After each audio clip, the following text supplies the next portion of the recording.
Retro. Are you an aspiring Jedi, or do you dabble with the dark side of the Force? Regardless of whether you fancy yourself a defender of the light or an aspiring Sith Lord, you're going to need a lightsaber. Podcast Stardust is pleased to partner with Saber Masters, the creators of high-quality, durable, and affordable lightsabers. Saber Masters is preparing to launch the Ultimate Lightsaber 2.0, and right now you can get 2 for the price of 1. So, check out the link in our show notes and go get your ultimate lightsabers from Saber Masters. And don't forget to use our referral code Stardust to save $10 at checkout. And each purchase using our referral code helps support Podcast Stardust. Hi, this is Vanessa Marshall, voice of Hera and Rook Cast, and you're listening to Dennis and Jay on Podcast Stardust. Their behavior is continually unexpected.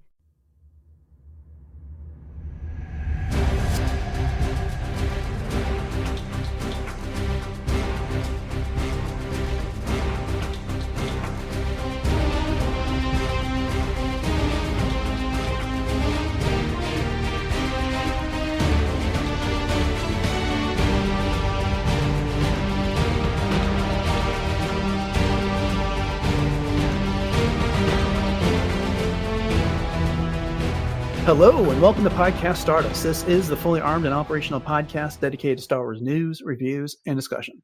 I'm Dennis Keithley. And I'm Jay Krebs. And it's time for our weekly look at Star Wars news. But before we do that, Jay, can you remind everybody where we can be found on social media? Absolutely. We are on Facebook, Instagram, and X at Podcast Stardust. All right. The dish is aligned. The signal is boosted to maximum output. The shield is down. We are now broadcasting to the galaxy. So, just as a reminder, now that the Bad Batch is done, we are moving our news episodes till Friday, and that is up until the release of the Acolyte, and then we will shuffle the weekly schedule again with our reviews on Friday and news on Monday. But when we don't have an active show on Disney Plus, we like to get the news out in the most timely fashion possible, so we do it on Fridays. Mm-hmm. Okay, with that having been said, Jay, this is the first time you and I are talking since we had May the 4th. I hope you had a great day celebrating. So what did you get to do? What did you get up to on May 4th? Yeah, we kind of texted back and forth, obviously, as we always do, but it was just, I couldn't wait to talk to you about this. And I know that you kind of knew what I was doing with the events that I had planned. So with my cosplay, during the early part of the day, I was helping out raising money for St. Jude's Hospital. And I had a little table as well at a little place very near to my hometown. And I was actually with a family that is one of the people that we are interviewing for World Between Worlds next week. So I'm not going to spoil that. But at any rate, that was a lot of fun. And there was like a make and take keychain little event going on there too. And it was basically at a place that's kind of almost like a craft mall, I guess you could say. And people have little booths that they set up that they sell their wares, and it's just kind of a community sort of a thing. So that was a lot of fun.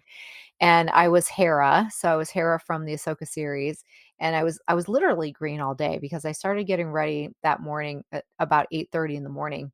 And then I came home from that. I had a few hours in between. So my son, Colby Wan, and I watched Tales of the Empire. And then I got ready again and I went out to do a trivia night that I was emceeing and hosting at a local wine bar known as Grigio Wine and Cocktail Bar. And it was phenomenal. I had standing room only, and we had such a great time. I had a 64 question trivia game. It was kind of funny because the projector wasn't exactly the best thing in the world as far as the setup goes. So the way that we had it set up, I had to kind of like move the projector back and forth because it was projecting larger than the screen, but it was the only thing that I could do because of the type of of extension cord that I had. Yeah, technology, kind of a thing. But everybody had a great time and I had tons of fun doing that. And I got home about, I think, 10:30 that night or so.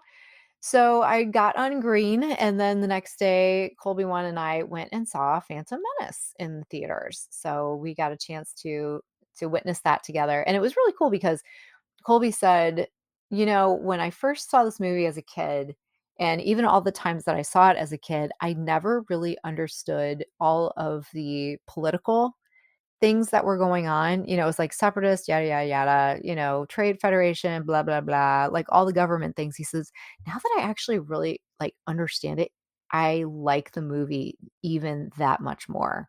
Mhm. And I just thought, that's really cool. Like, you're all grown up now. Welcome to adulthood, sort of thing. But of course, we got to hear the pod race in THX and, got to hear Duel of the Fates and all of that fun stuff. So, and I know that you and your family got a chance to go see Phantom Menace too. So I'm really excited to hear about your experience as well. But that was my weekend in a nutshell. So how about Oh, you? cool. Yeah, so, first half of the day was busy with usual Saturday morning activities, but while, my youngest was in martial arts, I went for a run on the treadmill at the gym next door, and I dug out all of my gear from, the Star Wars race weekend in 2019 and wore that. So gave myself a nice little Star Wars themed run, listened to some Star Wars podcasts, listened to some Star Wars music along the way, listened to Star Wars music on the way back and forth. While I was out in the car all day, I listened to Star Wars, which was fun. And then we had a early evening showing of the Phantom Menace, and I went and saw it at the Alamo Draft House.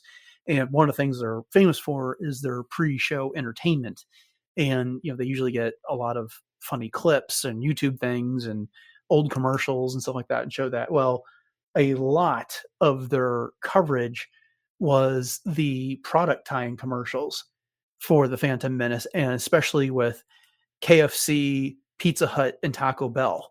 And so we Oh. got all those commercials, with the cup toppers and things like that. And so that was a lot of fun to see. They said, Seagulls, Stop It Please, that spoof song that was out Mhm. not too long ago. And so we got to see a lot of things like that. And that was fun.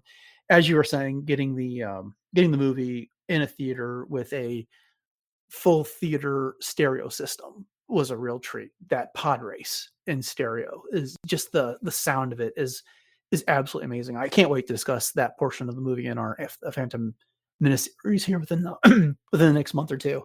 And then after that, we came home and we watched Tales of the Empire, all six of them, and we're absolutely blown away. And by the time we were done with that, it was going on 11 o'clock at night. So called it a day. But it was it's just been so long since I got into a theater to see a Star Wars movie.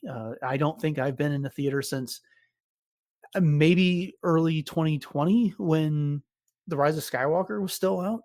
So it just when we were getting movies every year for a while there, you just expected to do it, and it's been 4 years. So Yeah. yeah, it was just it was a fun experience, and really, really couldn't ask for anything more than that. Oh, yeah. You guys had a very full day, that's for sure. Yeah, I got to see Return of the Jedi, thankfully, when it was re-released last year, but I'm with you. Yeah, it's just so great to see it in the theater. And, you were talking about listening to Star Wars music while you were doing your run in the morning, and Spotify had a Best of Star Wars playlist, and Hmm. StarWars.com and Spotify worked together to put this out. So I actually had that playing in the background during the trivia night on Saturday night while I was emceeing, and then I was just kind of listening to it again, but then I came home from work one day earlier this week, and Colby said, "Oh, I was listening to Ahsoka's theme, and there was a thing that said, 'You have found the white lightsaber. See if you can find the other 4.' Did you know about this quest?" No, I did not. I didn't know Oh there my was anything gosh. like that. Yeah. So then Colby and I, we sat there and we're like, okay, then we gotta look through all these, like, which one would be the red theme? And so he played the Imperial March, and at first the red lightsaber didn't come up. So we're trying like all these different things and all these different things on his Spotify account. And then I thought, okay, I'm going to bring mine up too. So it did happen to turn out that the red was Darth Vader's, the Imperial March, and it showed Mhm. Darth Vader. So that was the red one. The green one was Yoda's theme. And then there was Colby came up with this one. He goes, "I wonder if I play the Mandalorian theme, if I'll get the dark saber." And then it came up and he was like, "Oh," he was like so excited. And so then it was just like it was so fun because we went on this quest to find all of them. And the last one that we were trying to find, we were like, "Okay, it's got to be the blue one." maybe it's the yellow one. So we were playing race theme, we were doing all these things, and it happened to be the blue lightsaber, and it was the opening theme song from The Empire Strikes Back.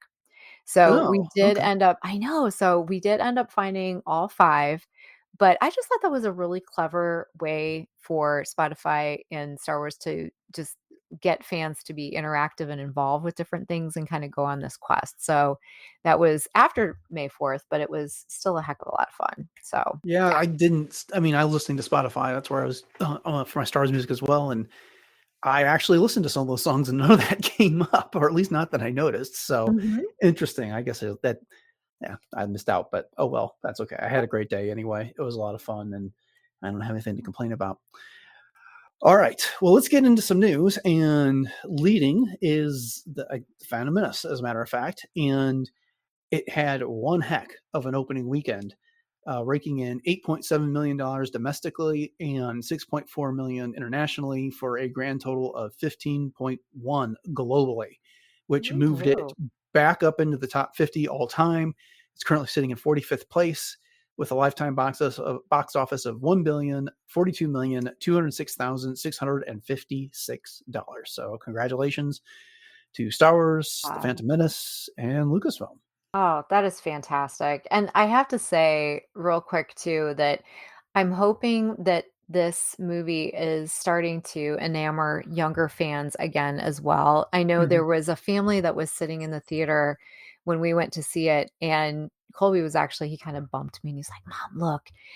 And I look over, and this little boy was just jumping up and down out of his seat just with excitement about some of the scenes, and you could just tell he was completely mesmerized by what was going on the screen. So I thought, and you know me, I'm all about passing that baton to the Mhm. next generation. So this is just so encouraging to hear. I'm so happy.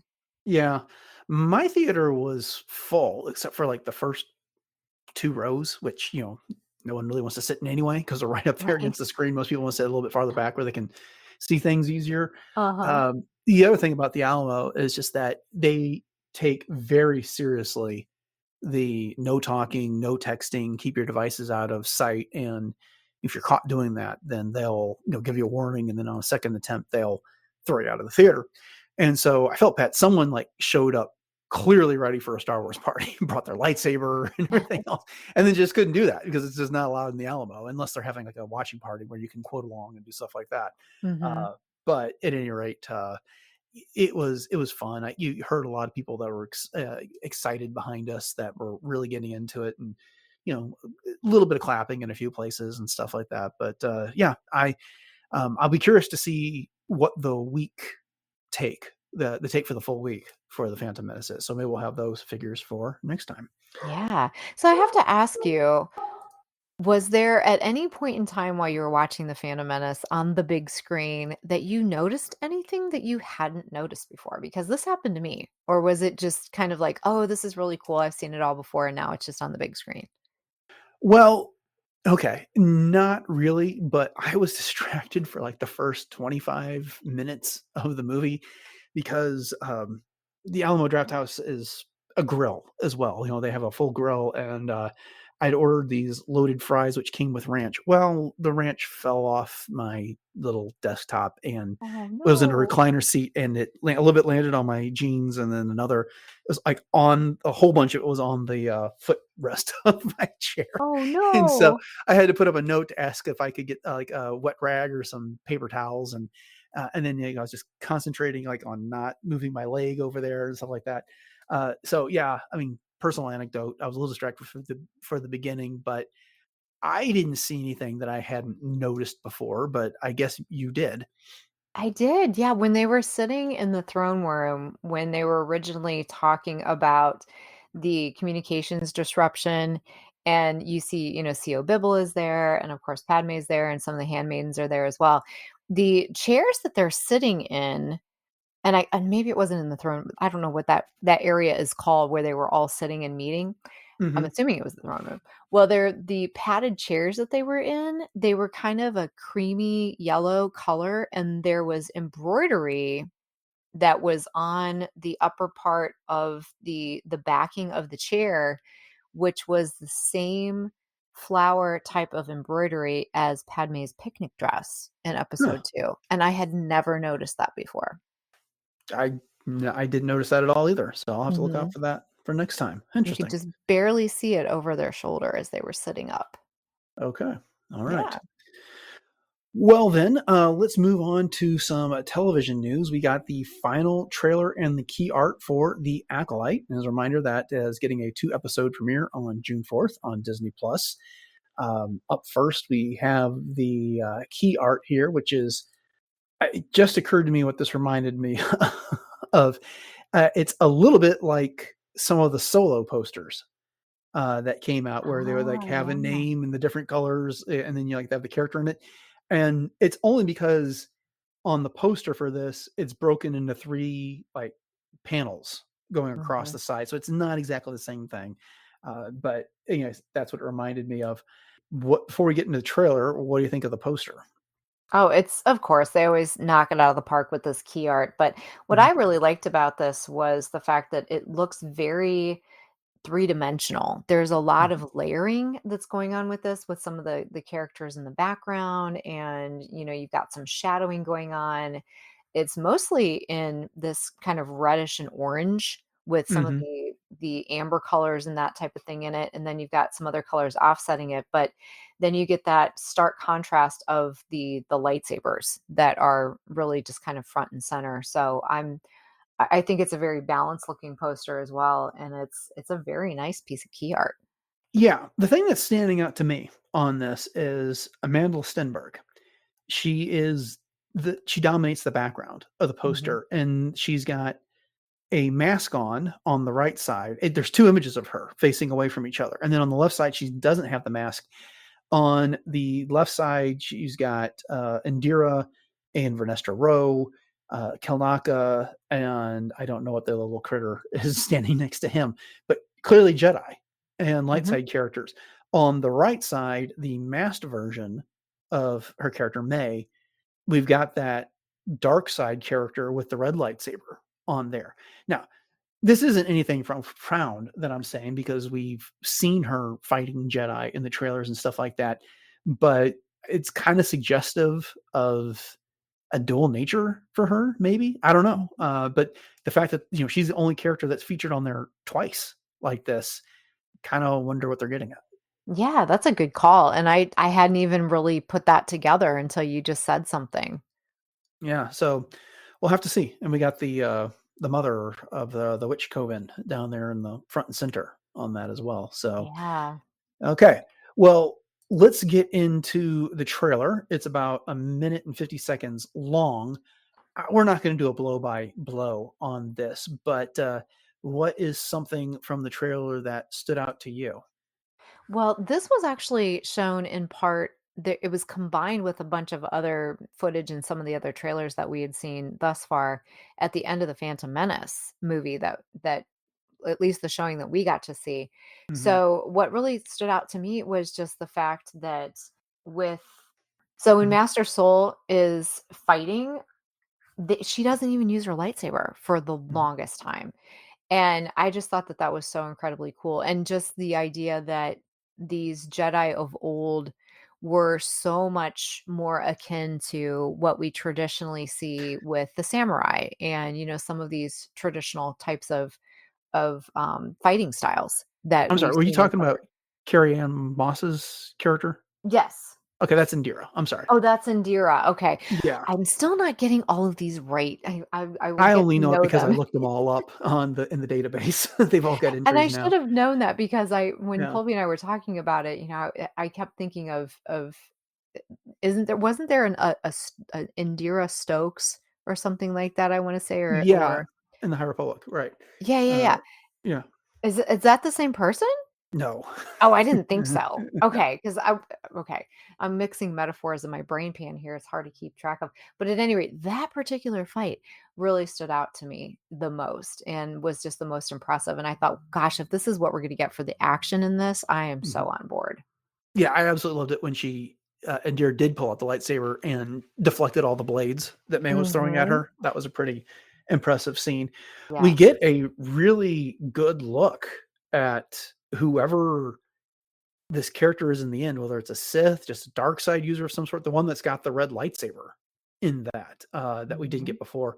You mentioned the exclusive look at the Acolyte, which really alls it was an extended version of the fight between May and Indira in that cantina, and Mhm. then some elements of the first trailer that were in there, but it wasn't even everything that was in this trailer. Mhm. So, but I found that was interesting. We also get some dialogue from Vernestra for the first time when she says, "I sense this is only a small part of a larger plan, some sort of shift to tip the scales."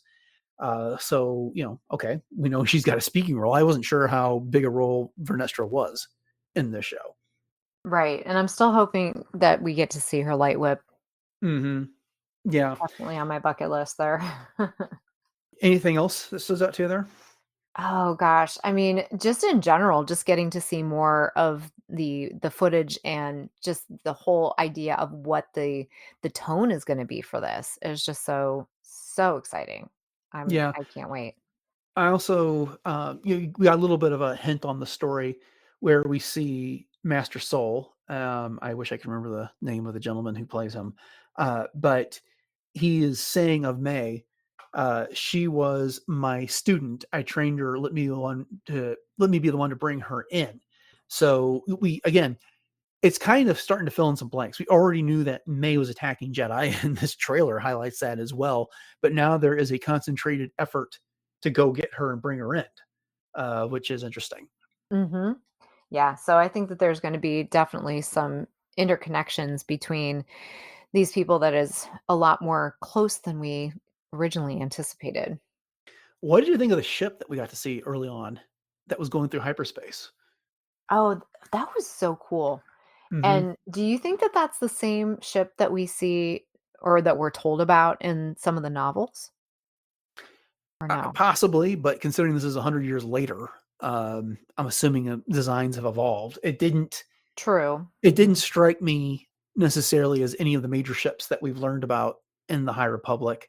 But the other thing with the ships in space is we see one that's kind of like tumbling through two levels of asteroids, and then it's like crashing across the surface. Or at least we've Mhm. seen that in other places as well. So yeah, I was just really impressed with this trailer. The teaser trailer was good, but this was phenomenal. Oh, It yeah. really hyped up the action. I was reading an interview, and it became apparent when I was watching this that I think it might have been Mendel Stenberg that gave it. She was talking about when they're doing the martial arts, they actually had to slow down the moves and overemphasize them because otherwise they were too fast and they didn't look good on screen. Oh, wow. And That's so, interesting. yeah, and then so when you kind of saw some of the kung fu stuff that's going on between her and Indira or her and Master Soul, you can see some of those very deliberate karate kung fu moves as they fight. It looks fast, but apparently they had to take something off of it in order to get to work right. Oh, wow. That's so interesting to know. See, I love that kind of behind the scenes sort of a thing. Very Hmm. cool. Although, you know what? There was one other thing now that I'm thinking about it and I'm looking through some of the things that you have listed here in our notes that I was wanting to ask you about is walking down a path on a grassy planet and then we get some of the same sort of footage that we've seen before with this really rocky outcropping into some water. Do you think that that could possibly be Octo? I've wondered that. I've seen some speculation about that. I guess the only thing I would caution about that is how many people thought Jakku was Tatooine before the Phantom Menace came out. Good point. So, yes, it looks like Octo, and I, wouldn't be surprised if that's what it turns out to be. But we've now seen that Star Wars does reuse environments for these mono ecological, whatever the term is, planets that they have out Mhm. there. There's not just one desert world. There's not just one forest world. That so we could have another version of Octo out there somewhere. Mhm. It would be cool to see the caretakers, though. I think that would be a lot of fun to tie that Oh, together. absolutely. And you know, it would be fun if they ended up leaving behind one of the books that Luke has in the collection by the Oh, time we get yeah. to The Last Jedi and The Rise of Skywalker, or one that Rey's carrying around at this point. Oh, yes, definitely. I love it when those threads are tied together. Mhm. We'll see. Yeah. All right. Well, like I said, we're not going to go through every moment of the trailer at this point. I'm assuming everybody's watched it multiple times. I know I have. Sure. But we got another trailer for another project, and that is Lego Star Wars Rebuilding the Galaxy. So this is another Lego Star Wars special that's coming to Disney Plus on September 13. Briefly, I'll read the description. The entire Star Wars galaxy gets completely mixed up when an ordinary nerf herder, Sig Greenbling, played by Gaten Matarazzo, unearths a powerful artifact called the Cornerstone from a hidden Jedi temple. He finds himself thrust into adventure in a new, wondrously wild and twisted version of the galaxy where good guys are bad guys are good, and the fate of all depends on Sig becoming the hero who can put all the pieces back together. And then we get this fun little trailer where we see AT-ATs on Hoth being remixed into Rebel AT-ATs, which apparently on Mustafar, Ewoks on Endor becoming Ewok bounty hunters on some other planet, and then flying Y-wings with Endorian wings on them, Jedi Geonosians on a forest planet, X-wing TIE fighters, and then the arrival of a black version of the Millennium Falcon, which reveals Darth Jar Jar, who says Misa going to hurt Yusa. So, you know, I love the Star Wars specials. I never watched the Freemaker Adventures, that series, but I love these because they just are irreverent. They have a way of finding the fun in Star Wars and mixing things up, and and highlighting a lot of the gags that we love. What'd you think of this trailer? Oh yeah, I mean this is the, Lego Star Wars version of the what if spin on Star Hmm. Wars. And yeah, everyone had speculated that Jar Jar was a Sith Lord, so they're going to get to see that particular wish list item in action here, that's for sure.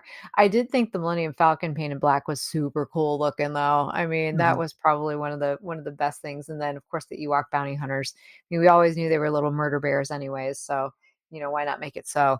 But yeah, I think this is going to be a lot of fun, and I'm so looking forward to it because again, like you said, it's a twist, it's very whimsical, and it's a heck of a lot of fun, and it's a departure from the norm, and that's the point. Which one of the Legends books was it where the Millennium Falcon was painted black? Was that New Jedi Order, or was that in one of the series that followed it? Ooh, that's a good question.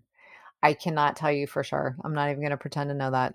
Yeah, because I Yep. know Han and Leia were going incognito, and to complete the disguise, they painted the Millennium Falcon. So, Did uh, that have to do yeah, with the Killix or the yeah, the Killix? Isn't that the like the nest swarm?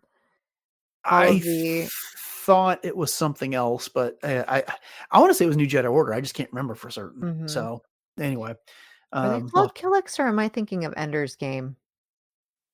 I don't know. I Anyway. don't know. You know what I'm talking about, the bugs, the bug Yes, things. yeah. Okay. And now I'm thinking of Starship Troopers. So, Oh, um, no.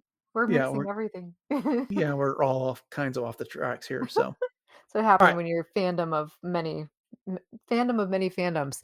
There you go. Fan of many fandoms. indeed, indeed. Okay, so the last bit we have is just an update on Star Wars Celebration ticket sales. And as we talked about last week, the Jedi Master VIP tickets are sold out. 3-day adult tickets are sold out. And currently, Friday single day tickets are 65% sold out. Saturday is 85% sold out. And Sunday is 55% sold out. So this is, again, we're recording this on May 9th. It'll come Mhm, out tomorrow on May 10th. So if you're thinking of going, I would look into getting those Saturday tickets if that's the day you want to be there for it.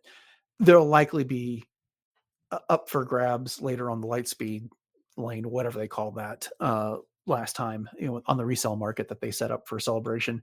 But usually they're not as cheap as just buying them directly from Celebration. So if mhm. you want tickets, go to StarWarsCelebration.com and hit the link Yeah. there.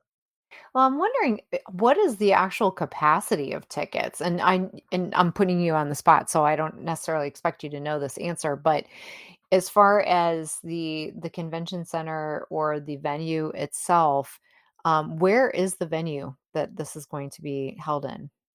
We've probably talked about this. Do you Somewhere remember? in Tokyo. I can't remember what the name of the center is. Okay. We had it last week in the news, but Yeah. yeah. But I'm just wondering what you know what I'm saying? Like if they're 65% sold out, for example, 65% of what? Is that 65% of 100,000 of them? Of 1,000 of them? You know what I mean? Like how many are we talking here? Like how many actual badges are available? Well, I and don't quote me on this, but my memory is for like either Celebration Anaheim or Chicago, they'll say something like, 70,000 fans were there that weekend. Mhm. And so, some portion of that is 3 days tickets, some portion is Friday tickets, some portion is Saturday, and some portion is Sunday. I don't know how much they have of each. Mm. So I was it's just hard to curious. say on that. But at any rate, I think the big takeaway is that Saturday is going fast. Yeah, they are. So And they it, usually do for any con. mhm. So if you want to be there for that weekend, go get those tickets now. Mhm. Okay. Well, then that'll do it for this week's edition of Star Wars News. Jay, it was nice like having real things to talk about as opposed to having to really dig like we had the past couple of weeks. Yeah. And we had some real cool things to talk about. Thank you all for joining us for this edition of the news. And if you've enjoyed it, then make sure you hit the subscribe button on your podcaster of choice so you'll get all of our weekly news as it comes out on Fridays right now. And if you want to find all episodes of the show, and you can all previous 726 of them, then the best place to do that is over at retrozapp.com, which is also home to the other shows on the network, which are covering everything from superheroes, Dune, Star Trek, Animaniacs, Love, Death, and Robots, pop culture, and so much more. We are greatly appreciative of your 5-star ratings and reviews wherever you listen to your podcasts, and they support such things. And we would greatly appreciate if you consider sharing the show and your favorite episodes on social media with your friends. So, Jay, why don't you go ahead and give our social media contacts along with where else we can be found online one more time? My pleasure. As always, we are on Facebook, Instagram, and X at Podcast Stardust. And we do have a Pinterest board and our YouTubes. We have two different YouTubes, our regular YouTube and our YouTube music. So head over to each of those, like, subscribe, and share that out. And if you're up for some real time chatter, we do have a Discord room on the Wretches App Discord server. So you can hit up the link in our show notes for that, as well as the link for our T Public store, where we have 7 different show logo designs available on all kinds of merch. And every one of those purchases does help to support the show. So check that out in our show notes as well. And we are also still partnering with Sabermasters. So if you head to sabermasters.com, you can pick up their 2-for-1 deal on the Ultimate Lightsaber 2.0 and check out all the other amazing lightsabers that they have over there as well. So if you do happen to go shopping, make sure that you enter the code Stardust at checkout and you can save an extra $10 off. And that also helps to support the show as well. So once again, the link to that will be in our show notes. So with that, Dennis, I know you're very busy with a lot of things going on right now. So update us on Warp Trails and any other guest appearances or any other fun things you've got going on. Sure. So this week, I actually made 2 guest appearances on podcasts. I was on Coffee with Kenobi talking about the first episode of Tales of the Empire, and that was the show that came out on May 9th. And then I was also on the DCL Duo talking about a cruise vacation I took back in January. So if you want to find out what I was up to there, just look for the DCL Duo on your podcatcher, and you'll find me there. As for other podcast projects, my wife and I are talking about Star Trek over on Warp Trails, which is a RetroZap podcast feed exclusive. And we're currently covering season 5 of Discovery, which is also the final season. We've covered previous seasons of Discovery, Lower Decks, Picard, and Strange New Worlds. The best way to find those previous episodes is to go over to retrozapp.com. Again, it doesn't have its own feed, and they kind of get lost in all the episodes of Podcast Stardust and Enjoy Stuff and the other shows that are on the RetroZap network each week. Jay, you've been staying busy as usual with cosplay, so what's latest and going on there? Well, as I was talking about earlier in the show today, I've just wrapped up a couple of guest appearances as Hera, and you can always catch me as a lot of different things on my Instagram, which is at j.simscosplay. So in addition to Hera, I'm also Ahsoka from the Clone Wars and Fourth Sister, which I'm so glad she's getting so much more love right now. And I am seeing some other cosplayers starting to come out of the woodwork as fourth sister as well. So I love to see the love for her, and also as my original concept Mandalorian, to name a few. So if you want to catch me in all of my adventures, once again, you can do that at j.snips cosplay. Okay, upcoming on the show Monday, we are starting our coverage of Tales of the Empire with a look at the first 3 episodes that feature Morgan Elsbeth. And then on Wednesday, it is our monthly feature of World Between Worlds, where Jay rounds up Star Wars lifestyle and fashion products. We got a good interview coming up in that episode as well. So make sure you check those out. But with that, thanks for listening to episode 727 of Podcast Stardust. Have a great weekend. And until next time, of course, be with you.